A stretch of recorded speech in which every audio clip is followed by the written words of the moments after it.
앤드류 마리아라고 하는 사람이 쓴 이야기 속에 담긴 진실이라고 하는 책에 이런 이야기가 있어요. 어떤 사람이 천국에 도착하자 이제 베드로가 천국 문지기라고 그러잖아요. 그래서 이제 천국 안내를 하는 것입니다.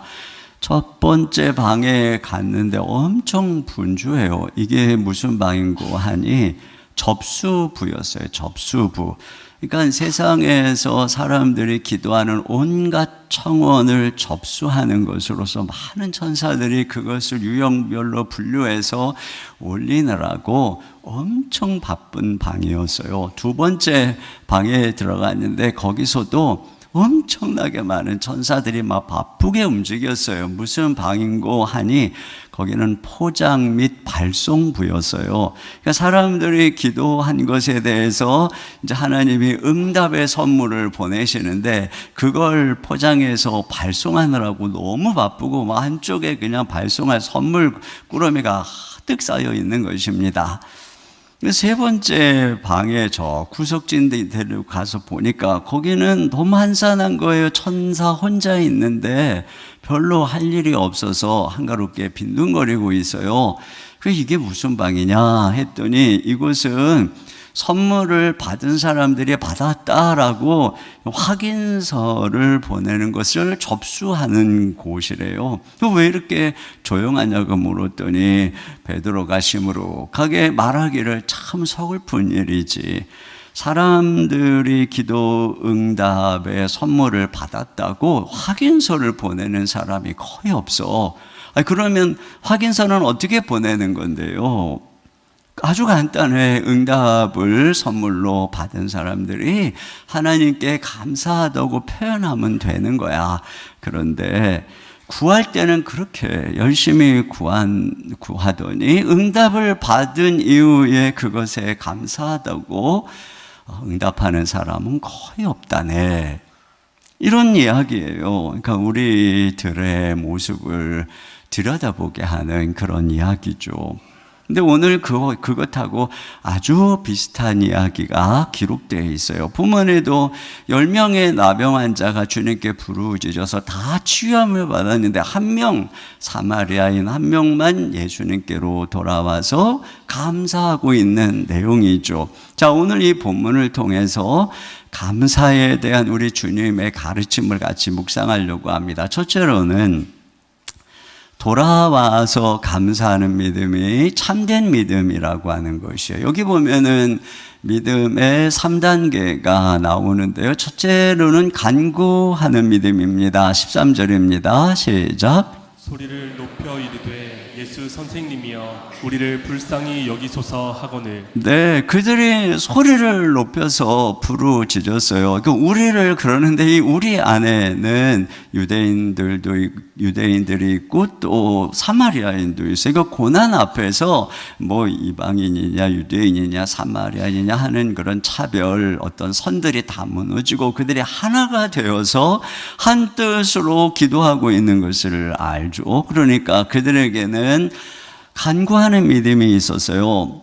두 번째 단계는 순종하는 믿음인데요. 14절입니다. 시작. 보시고 이르시되 가서 제사장들에게 너희 몸을 보이라 하셨더니 그들이 가다가 깨끗함을 받은지라. 네, 아직 낫지 않았어요. 그런데 그냥 가서 보이라니까 그 말씀을 믿음으로 가는 거예요. 실제로 제사장에게 몸을 보이러 가는 거죠. 갔다가 안 났으면 무슨 봉변을 당하겠어요. 근데도 믿음으로 가는 거예요. 근데 가다가 그들이 깨끗하게 나은 것이에요. 가다가 보니까 갑자기 몸이 가벼운 거예요. 그 손을 보니까 진물이 다 마르는 거예요. 그리고 막 코도 삐뚤어졌던 게 정상으로 돌아오고 옆에 사람을 보니 완전히 정상적인 모습으로 그 흉측했던 피부가 어린아이 살결처럼 그렇게 다 바뀐 것입니다. 그러니까 뭐 서로를 바라보면서 얼마나 기뻐하고 얼싸안고 그랬겠어요.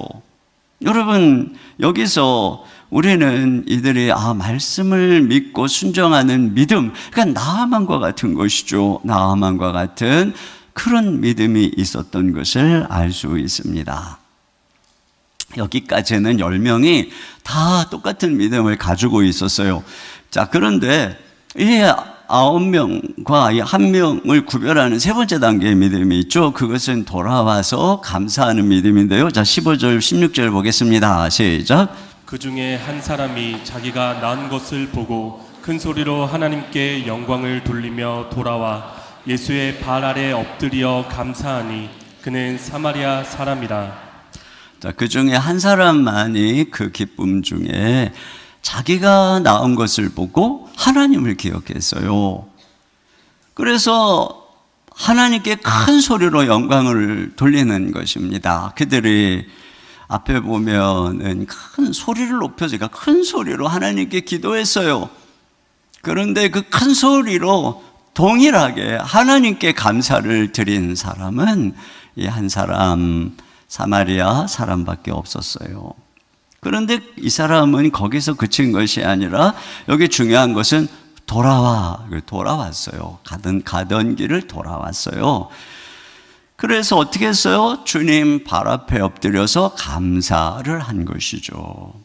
한 명만 자기가 고침받은 것에 대해서 이와 같이 돌아와서 주님께 감사하다고 엎드려 살해하는 것을 볼 수가 있어요.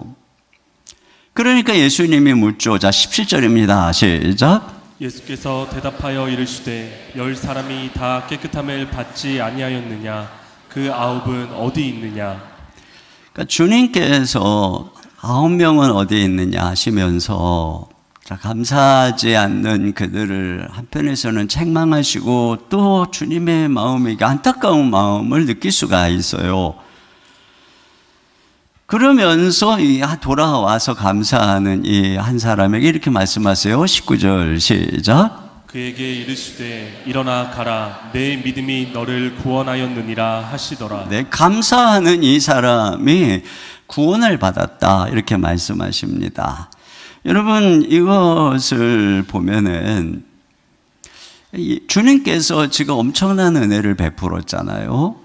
뭐 그들은 거저받았겠지만 예수님께서 그들을 이렇게 고치실 수 있는 이유는, 예수님을 믿는 그들에게 이런 은혜를 베풀 수 있는 이유는 예수님이 이들의 모든 질병과 죄와 저주를 짊어지시고 십자가에서 자신의 목숨을 내어주시는 큰 대가를 치렀기 때문에 가능한 것이죠.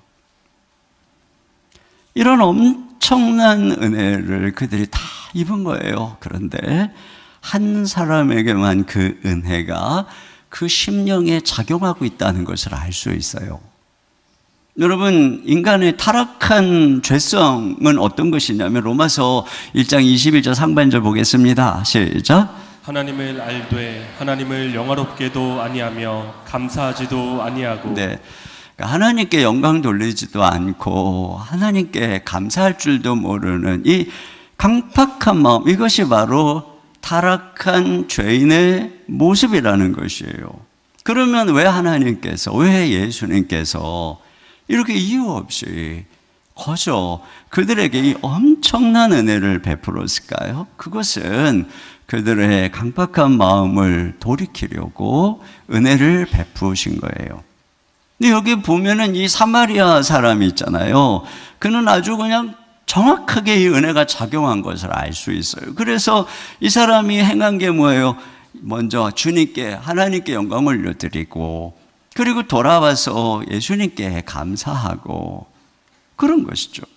그런데 여기 이 9사람은 이런 게 없어요. 그들이 돌아와서 감사하지 않았어요. 그러니까 이 말은 뭐냐면은 이렇게 큰 긍휼과 은혜를 받고도 그 심령이 변화되지 않았다는 거예요. 여러분, 이 세상에는 감사하지 않는다고 벌하는 형벌은 없습니다. 탈무드에 아주 그러나 이런 명언이 있어요. 같이 제가 한번 읽어볼까요? 감사를 모르는 자를 벌하는 법을 하나님께서 만들지 아니한 것은 감사할 줄 모르는 자를 이미 불행으로 벌하셨기 때문이다. 그랬습니다. 일본의 우찌무라 간조가 이런 얘기를 했어요. 하나님께서 만약에 인간을 저주하신다면 질병이나 실패나 배신이나 죽음으로 저주하는 게 아니라 첫째로는 하나님이 계신 것을 믿지 못하는 불신앙으로, 두 번째는 하나님의 말씀을 들어도 들리지 않는 막힌 귀로, 세 번째는 감사하는 마음이 전혀 생기지 않는 메마른 마음으로 저주하실 것이다 그랬어요. 그러니까 감사하지 않는 마음 그 자체가 저주받은 마음이고, 이 지금 9명은 이런 엄청난 은혜에도 불구하고 그런 상태에서 벗어나지 못한 것이죠. 이게 저주예요. 이게 불행인 것이죠. 이것이 바로 우리 주님의 안타까움인 것입니다. 그러니까 여러분, 누군가가 굉장히 열심히 기도하는 것만으로는 몰라요. 중요한 것은 그래서 응답받은 이후에 그 응답에 대해서 감사하는가? 자, 그 응답이 어떤 것이든 감사하는가? 그래, 그때 비로소 내가 얻으려고만 하는 기복신앙을 가지고 있는 것인지, 아니면 정말 그것을 베푸신 그 주님께 감사하는 참된 신앙으로 회심한 것인지를 알 수 있게 되는 것입니다. 그러니까 우리가 감사할 때 비로소 우리는 그분의 선물이 아닌 그분을 바라보고 그분을 향하고 있는 것이에요. 자, 두 번째로 감사하는 마음에 주님이 거하신다는 것이에요. 여기 보면은 이 감사한 한 사람과 감사하지 않은 9사람의 차이를 보게 되는데, 이게 둘 다 이 불치의 병이 나은 것은 똑같아요. 그런데 한 사람은 믿음으로 구원도 받았어요. 그러면 병만 나은 사람과 병도 낫고 또 구원도 받은 사람의 차이가 뭘까요? 자, 먼저 여기 9명은 다 일반 정상인으로 다 회복이 됐어요. 그래서 다 치유받아서 집으로 돌아가고 사회로 돌아갔어요. 그러나 사실 나병에서 치유를 받았다고 이전보다 특별해진 것은 없어요. 그냥 다른 일반 정상인처럼 그 상태가 된 것이죠. 그래서 다른 사람들처럼 건강해서 직장도 출근하고 그렇게 됐을 거예요. 대다수 보통 사람들이 누리는 그런 삶을 다시 회복한 것입니다. 물론 깨달음은 얻었을 거예요. 이전에는 몰랐던 평범한 일상의 중요성, 가정의 중요성, 건강의 중요성, 자녀들의 소중함, 이런 것들을 깨달았겠죠. 그러나 여러분, 이런 자각은 굉장히 중요합니다. 하지만 이런 깨달음이 얼마나 갔을까요? 정말 가정을 그리워하고 또 일상을 그리워했던 그가 돌아간 현실은 그가 기대하고 생각했던 것과 같을까요? 톰 행크스 주연의 캐스트어웨이라고 하는 영화를 아마 다 기억하실 거예요. 비행기 추락으로 홀로 무인도에 갇히죠. 천신만고 끝에 몇 년 지나서 그가 무인도에서 탈출하게 돼서 구조를 받게 됩니다. 얼마나 기뻐요. 너무 기쁜 마음으로 집으로 돌아갔는데 어떻게 됐죠? 네, 아내가 남편이 죽은 줄 알고 이미 다른 남자와 결혼해서 가정을 꾸리고 살고 있는 거예요. 과연 9명의 나병 환자가 얼마 만에 돌아갔는지는 모르겠어요. 집으로 돌아갔을 때 무엇이 기다리고 있었을까요? 아내가 기다리고 있었을까요? 혹시라도 가장인 그가 아픈 사이에 집안은 빚더미에 올라앉아 있지는 않았을까요? 아이들이 노예로 팔려가지는 않았을까요? 가출하지는 않았을까요? 회복되고 치유된 그를 사회 속에서 받아줄까요?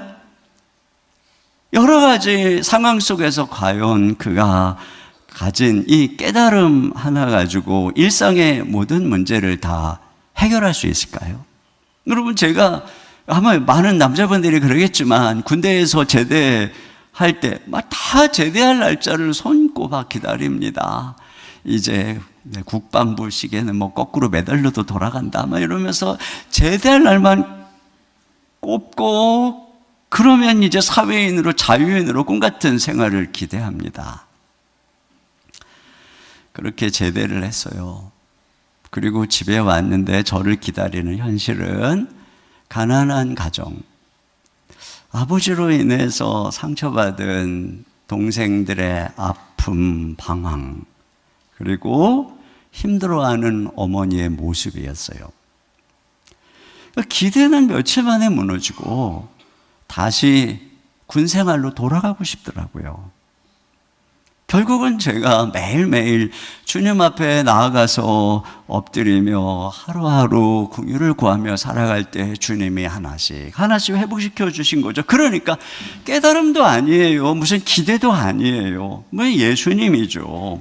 그러니까 여러분, 이게 중요한 거예요. 그런데 여기 보면은 그들은 이 주님을 만날 이 9명은 기회를 놓친 것입니다. 더 귀하고 더 좋은 것을 얻을 기회를 놓친 것이지요.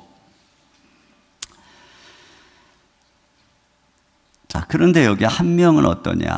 하나님의 백성으로의 회복이 된 것입니다. 여러분, 여기 감사한 한 사람은 어떤가요? 그에게 주님께서 내 믿음이 너를 구원했다, 이렇게 말씀하시죠. 그러니까 그는 구원자 예수님을 만난 거예요. 그러니까 육체의 치유만이 아니라 영혼의 치유도 받은 것이죠. 영적인 나병인 죄까지 깨끗함을 받은 것입니다. 그러니까 단순히 일반 정상인으로 돌아온 것이 아니라 새 생명으로 탄생한 것입니다. 정상적인 사회 구성원으로 회복된 것이 아니라 하나님의 백성이 된 것입니다. 그냥 무엇인가 새롭게 깨닫고 각성한 그런 정도가 아니라 예수님이 그 안에 계시는 삶을 살아가게 된 것이죠. 주님과 동행하는 삶을 살아가게 된 것입니다. 그러니까 감사하는 이 사람에게는 이런 일이 일어난 거예요. 어떤 아이작 웰튼이라고 뭐 이런 얘기를 해서요.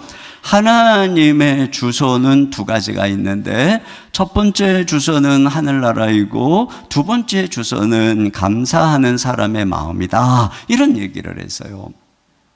여러분, 저 하나님이 계신 하늘나라 보세요. 거기는 천군 천사와 구원받은 백성들이 하나님께 영원히 감사하고 찬양을 올려드립니다.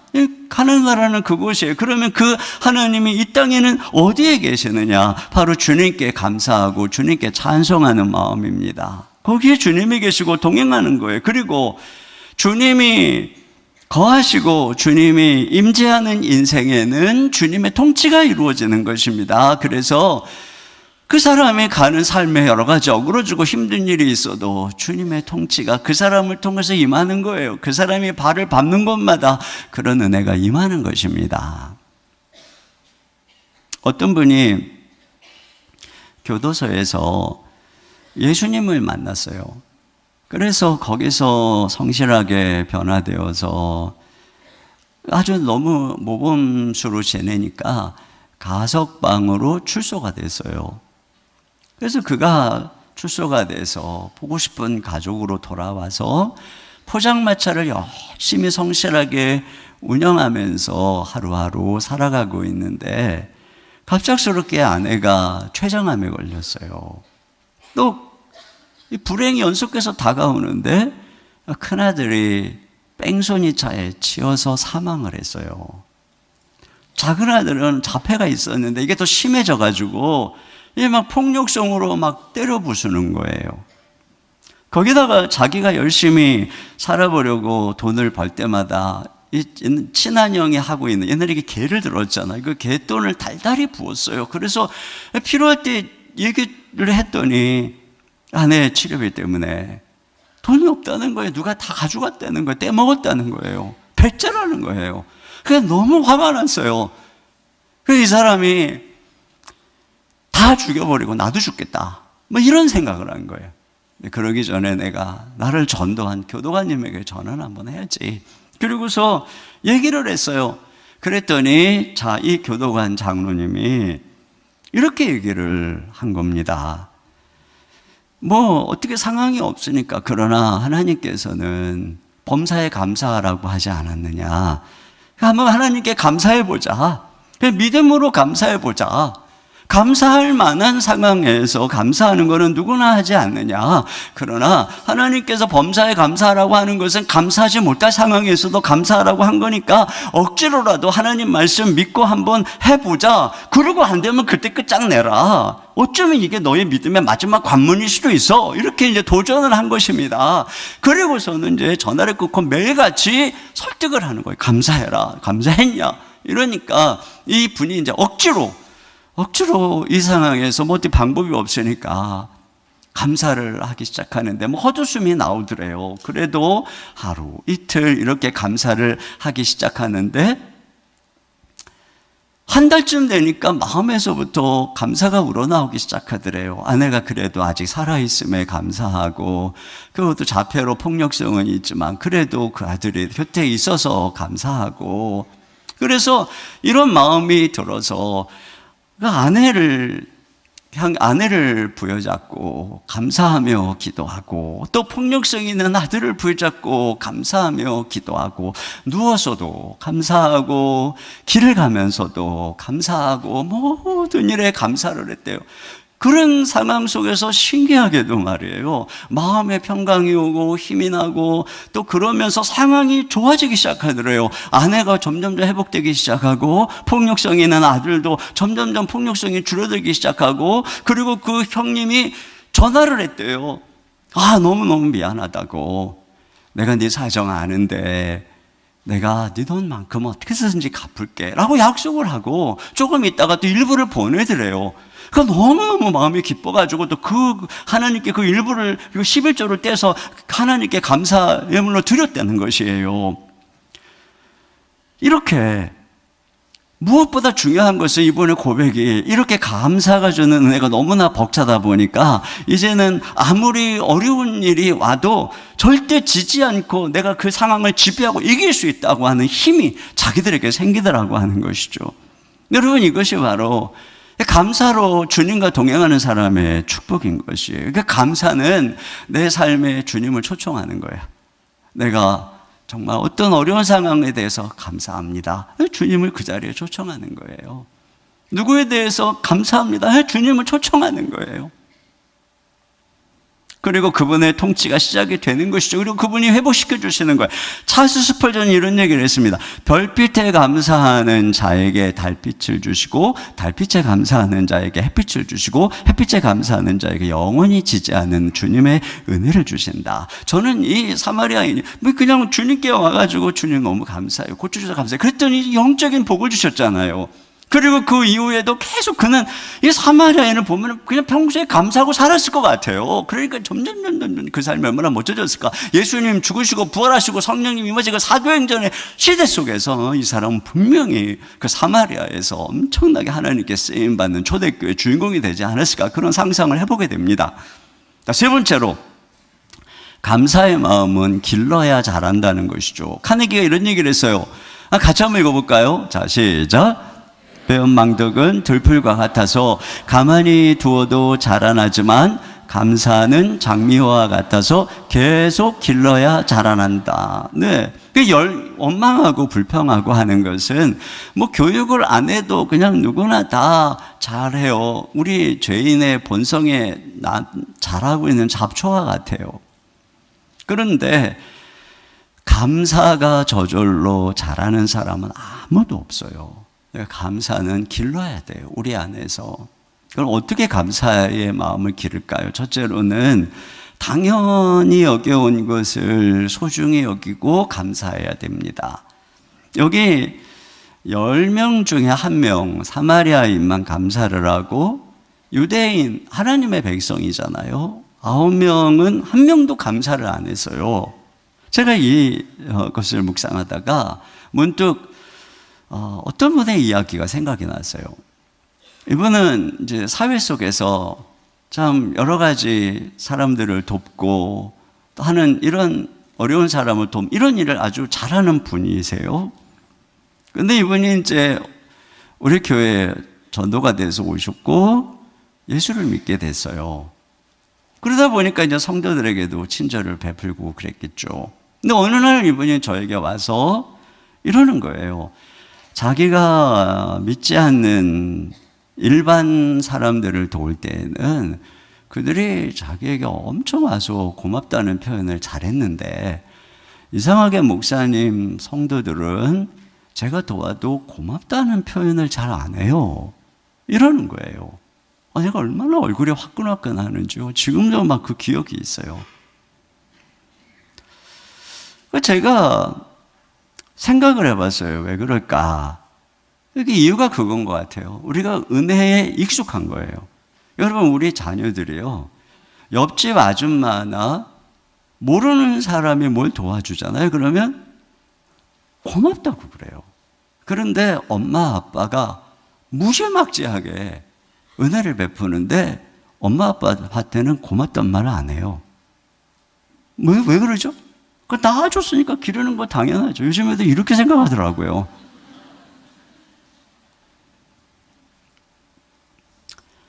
가장 고마움을 표현해야 되는 부모에게 정작 고맙다고 하지 않는 거예요. 근데 이처럼 교회 다니는 성도들에게 그런 경향이 있어요. 그러니까 하나님의 은혜도 당연히 여기고, 또 순장님의 친절도 당연히 여기고, 봉사자들의 서비스도 당연히 여기고, 또 우리 아이를 돌보는 교사들의 돌봄도 당연히 여기고, 그러니까 모든 게 다 당연한 거예요. 그러다 보니까 감사를 표현할 줄을 모르는 것이죠. 그런 면에서 여기 9명의 유대인들은 당연시한 것 같아요. 그리고 한 명의 사마리아인은 나 같은 사람에게도 은혜를 베풀다니, 그러면서 감사하러 돌아온 것입니다. 근데 여러분, 당연한 것은 없어요. 모든 게 다 우리에게는 과분한 것이죠. 우리가 그거 당연해 라고 생각한 것 중에 하나라도 여러분 그것이 없어진다면 우리의 삶은 진짜 엄청나게 무너질 것입니다. 매일 떠오르는 해가 내일 아침에 안 떠오른다면 모든 사람들이 놀라겠죠. 당연히 여겼던 해가 안 떠오르면, 그 다음 날도 안 떠오른다면 정말 큰일 난 거죠. 그런데 3일째 해가 떠오른다면 다 같이 태양을 향해서 감사하고 그럴 거예요. 매일 갑자기 어느 날 일어나는데 눈이 잘 안 보인다. 얼마나 이게 엄청난 일입니까? 공부는 잘 못해도 늘 건강하던 애가 갑자기 아프다. 취업은 못했어도 항상 열심히 기도하고 바르게만 크던 아이가 이상하게 잘못된 습관에 빠졌다. 여러분, 이게 얼마나 더 크고 심각한 문제입니까? 우리는 늘 없는 것만 보고 불평을 하지, 이렇게 있는 것들이 얼마나 소중한 줄을 모르고 감사할 줄을 모르는 거예요. 어떤 분이 뇌졸중으로 쓰러졌다가 회복 중에 이런 얘기를 하시더라고요. 걸을 수 있다는 것이 이렇게 대단한 일인 줄 몰랐습니다. 그러니까 우리는 잃어버리고 나서야 소중함을 깨닫는 거예요. 박완서 씨가 젊은 날에 스승으로 모셨던 분이 병상에 누워 계신 것을 원한하고 돌아오면서 든 생각을 일상의 기적이라고 하는 책에서 이렇게 표현을 했어요. 지금 저분이 가장 원하는 것이 무엇일까? 혼자서 일어나고 좋아하는 사람들과 웃으며 이야기하고 함께 식사하고 산책하는 등 그런 아주 사소한 일이 아닐까? 우리가 그런 소소한 일상이 기적이라는 것을 깨달았을 때는 대개는 너무 늦은 뒤라는 점이 안타깝다.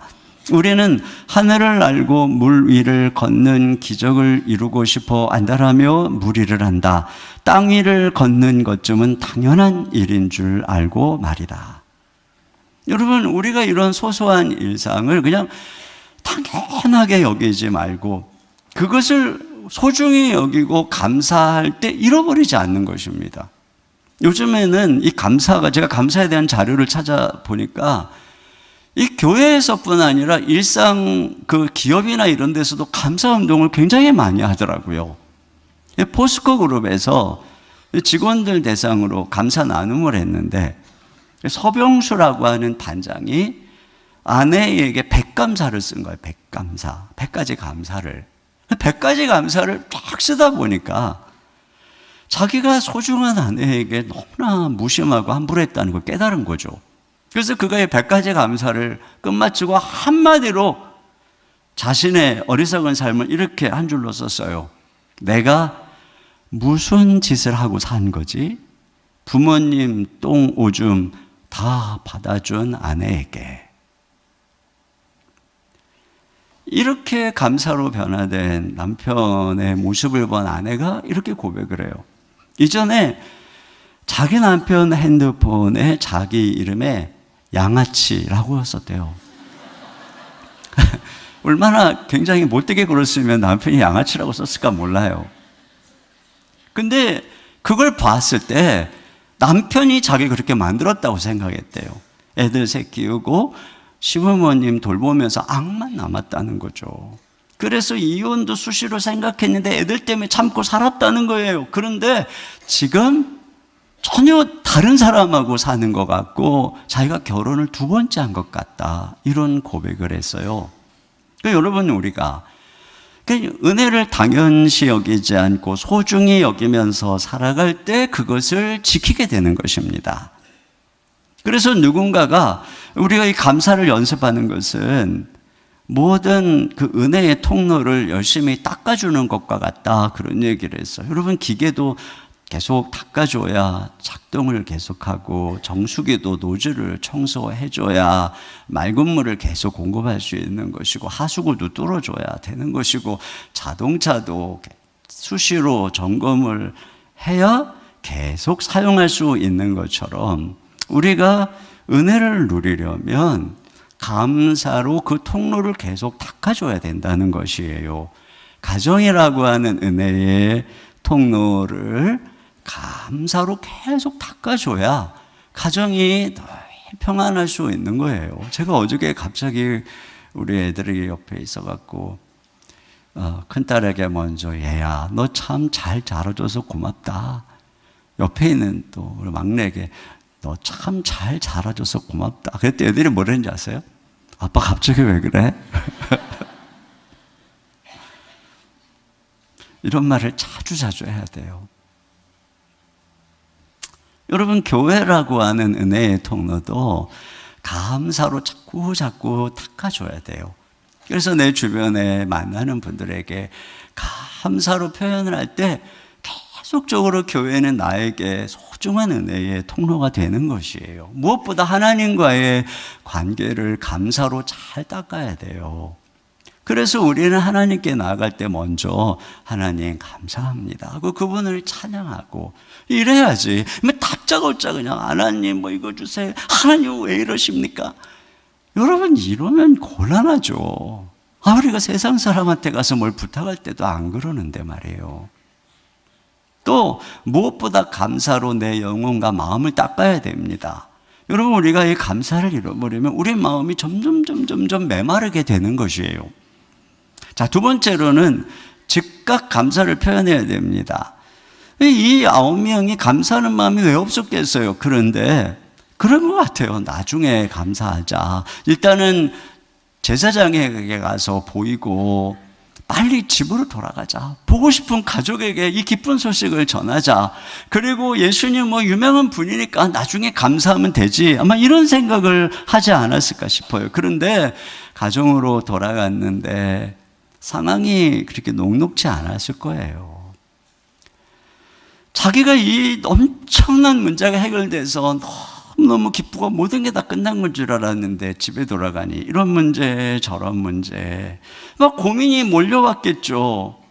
여러분, 인생의 문제라는 게 원래 그래요. 하나를 해결하면 또 다른 문제가 계속 파도처럼 밀려오는 것이 인생이에요. 그러다 보니까 아마 어쩌면 기쁨은 잠시고 점점 기쁨은 사라지고 아유, 차라리 진짜 내 나병 환자 시절이 속은 편했어 뭐 그랬는지도 몰라요. 그러니까 어때요? 감사하는 마음이 식어져 버리는 것이에요. 그러니까 우리가 감사를 그때 해야 되는데 이런 감사를 미루면 결국 감사를 잊어버리게 돼 있어요. 여러분, 쇠는 뜨거울 때 쳐야지 이게 내가 그 모양을 만들 수 있는 것처럼 감사가도 내 마음이 그렇게 뜨거울 때 감사를 바로바로 하나님 앞에 또 여러 은혜를 베푼 사람들에게 해야 되는 것이죠. 이렇게 차일파일 미루다 보니 그랬을 것 같아요. 그래, 주님 내 마음 아시겠지. 여러분, 마음에만 있고 입술과 행동으로 표현되지 않는 것은 감사가 아니에요. 우리가 마음으로 믿어도 입으로 시인하지 않으면 온전한 믿음이 아니잖아요. 누구를 내가 막 좋아하는 마음이 있어도 내가 고백을 하기 전까지는 내 마음에 있는 게 아니에요. 그냥 감정적으로 잠깐 지나가는 거지. 그러니까 감사도 마음에만 있고 표현되지 않는다면 실상은 마음에 없는 것이에요. 여기 사마리아인의 표현을 한번 다시 볼까요? 15절 하반절부터입니다. 시작. 큰 소리로 하나님께 영광을 돌리며 돌아와 예수의 발 아래 엎드려 감사하니. 큰 소리로 즉각 하나님께 찬송하고 영광을 돌렸어요. 그리고 가다가 즉각 돌아갔어요. 그리고 주님 발 앞에 엎드려서 감사 표현을 하고 있어요. 그러니까 진정한 감사는 이와 같이 표현되어서 나타나는 것이죠.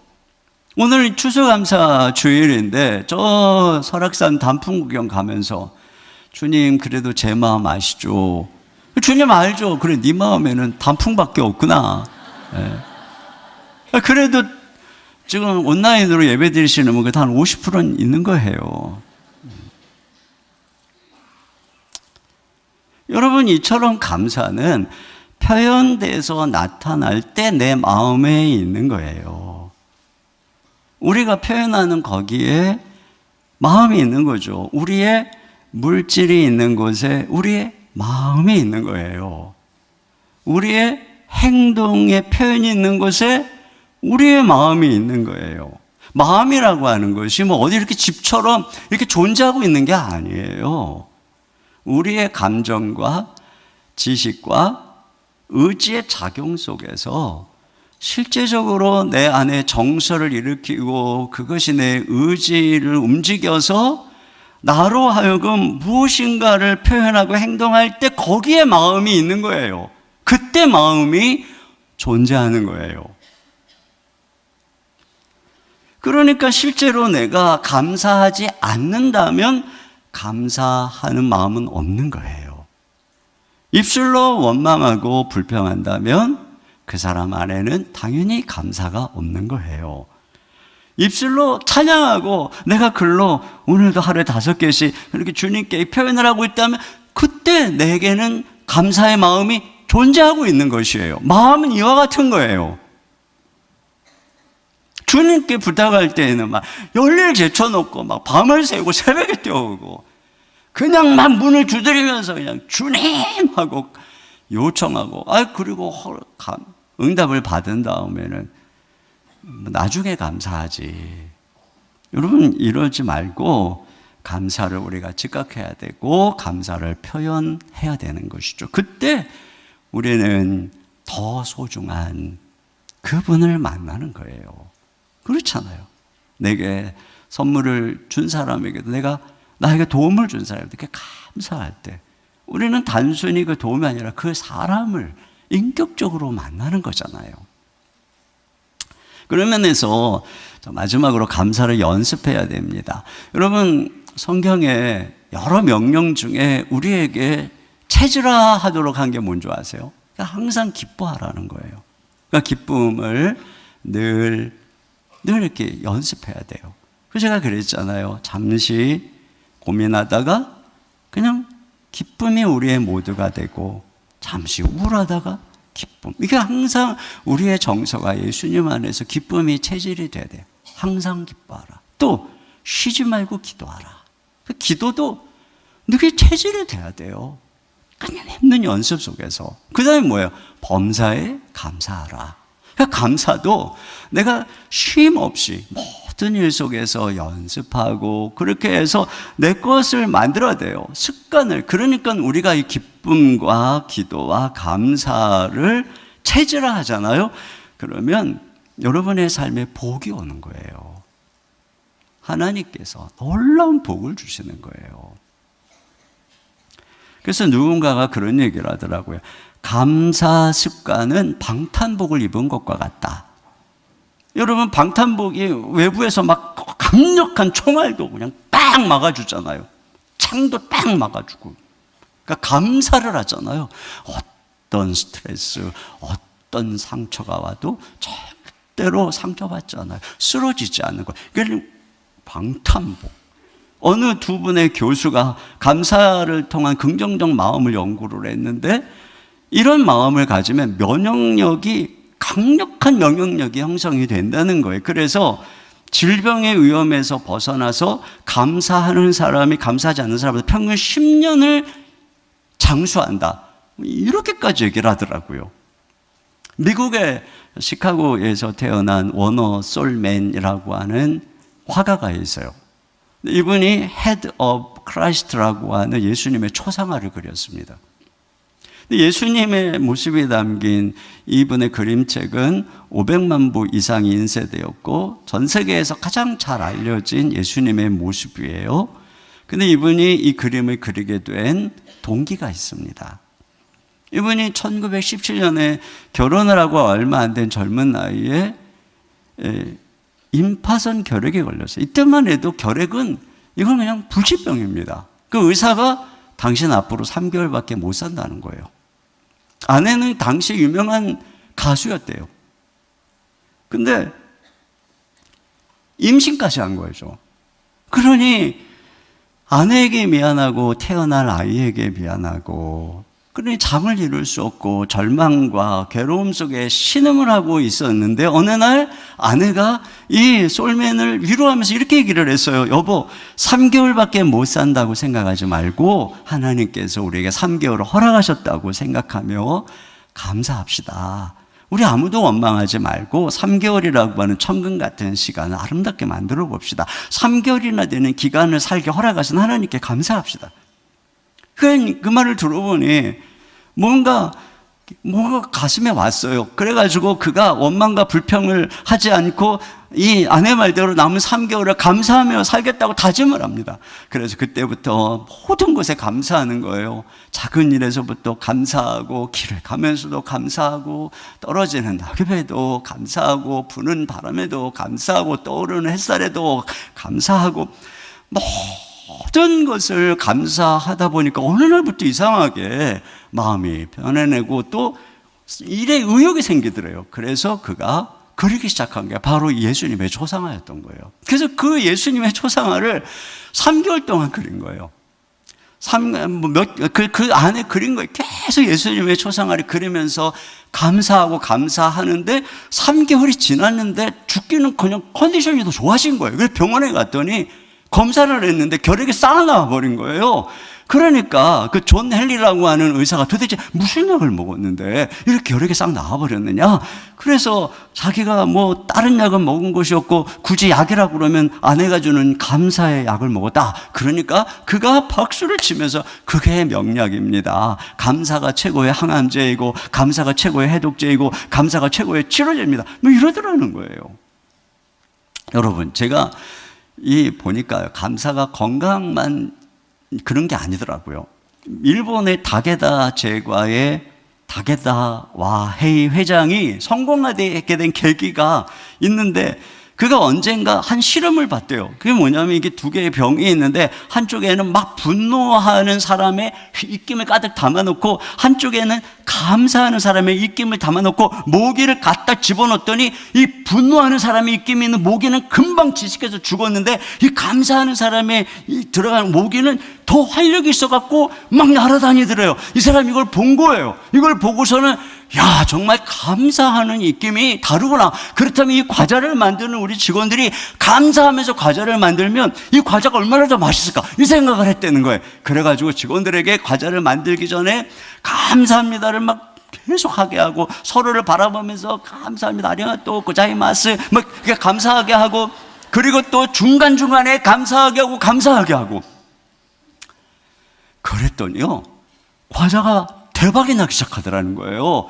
그 특별히 100만 번 감사가 함유된 타마고보로라고 하는 저게 대박이 났대요. 대박이. 이거 지금 PPL 절대 아닙니다. 뭐 아무것도 협찬받은 거 없습니다. 그리고 직원들은 정말 긍정적이고 행복하게 됐다는 거예요.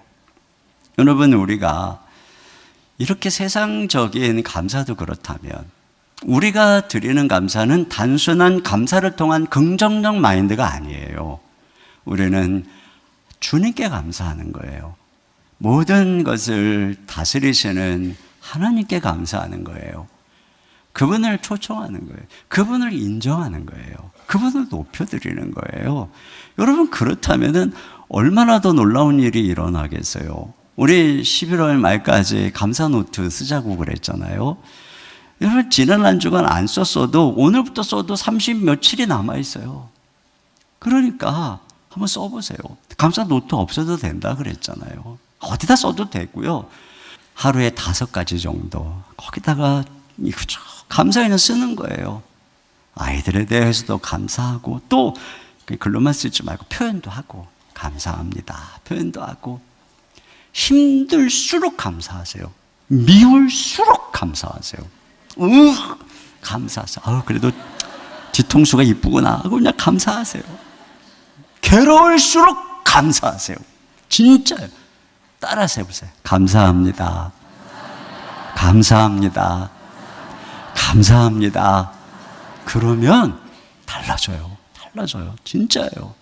그냥 쓰시고 길 가면서도 감사합니다. 여러분 인생에 힘든 일, 답답한 일 있으면 계속 감사합니다 주님, 감사합니다 주님 해보세요.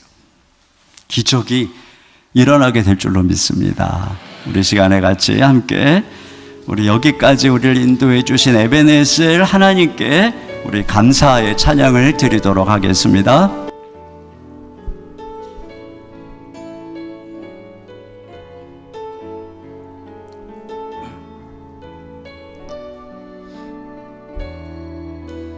우리 자리에서 일어나서 함께 찬양하겠습니다. 감사하신 하나님, 에베네셀 하나님, 살아계신 하나님, 에베네셀 하나님, 여기까지 인도하셨네.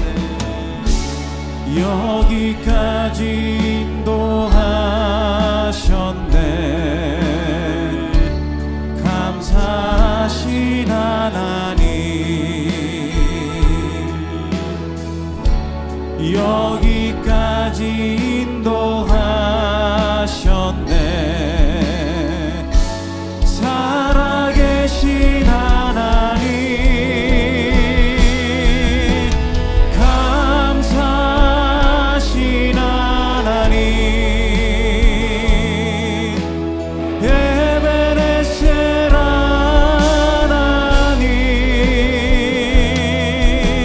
살아계신 하나님, 에베네셀 하나님, 장래에도 인도하시리.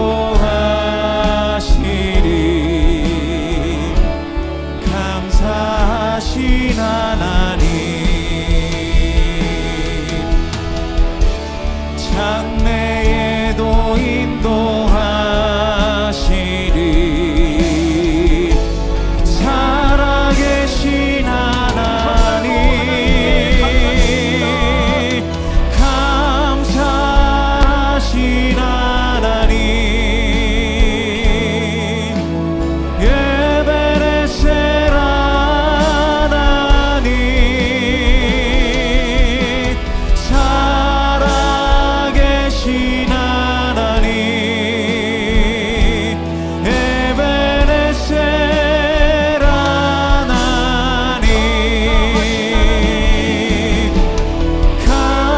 감사하신 하나님, 에베네셀 하나님,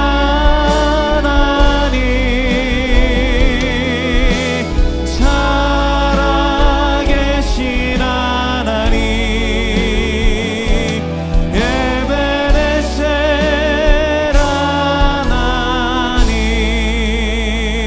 올려드립니다. 우리 같이 기도 제목 함께 읽겠습니다. 같이 읽습니다. 주님, 우리에게 간구하며 순종하는 믿음을 넘어 돌아와서 감사하는 믿음을 갖게 하소서. 주의 은혜로 우리 굳은 마음을 변화시켜 감사하게 하소서. 아멘. 주님, 감사하는 마음에 우리 주님께서 거하시며 동행하고 계신 줄 믿고 감사를 통해 주님의 통치와 회복을 날마다 경험하게 하소서. 아멘.